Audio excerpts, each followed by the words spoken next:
5 மாவட்டங்களில் இன்று கனமழைக்கு வாய்ப்பிருப்பதாக வானிலை ஆய்வு மையம் தெரிவித்திருக்கிறது. சென்னை, செங்கல்பட்டு, காஞ்சிபுரம், திருவள்ளூர் உள்ளிட்ட மாவட்டங்களில் கனமழைக்கு வாய்ப்பிருப்பதாக வானிலை ஆய்வு மையம் அறிவுறுத்தியிருக்கிறது. ஆழ்ந்த காற்றழுத்த தாழ்வு மண்டலமாக வலுவிழந்த டிட்வா புயல் 12 மணி நேரத்தில் காற்றழுத்த தாழ்வு மண்டலமாக வலுவிழக்கும் என்றும் தெரிவிக்கப்பட்டிருக்கிறது.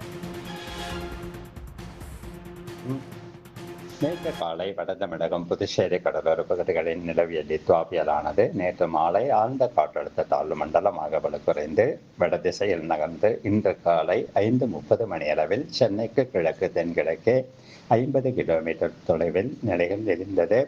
இது தொடர்ந்து வடதிசையில் வட தமிழகம், தெற்கு ஆந்திர கடலோர பகுதிகளுக்கு இணையாக நகர்ந்து அடுத்த 12 மணி நேரத்தில் காற்றழுத்த தாழ்வு மண்டலமாக வலுக்குறையக்கூடும்.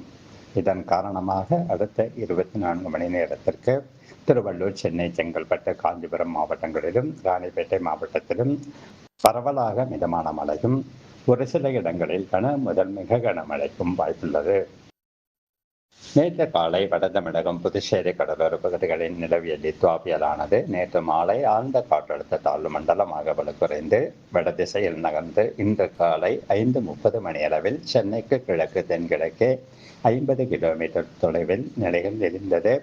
இது தொடர்ந்து வடதிசையில் வட தமிழகம், தெற்கு ஆந்திர கடலோர பகுதிகளுக்கு இணையாக நகர்ந்து அடுத்த 12 மணி நேரத்தில் காற்றழுத்த தாழ்வு மண்டலமாக வலுக்குறையக்கூடும்.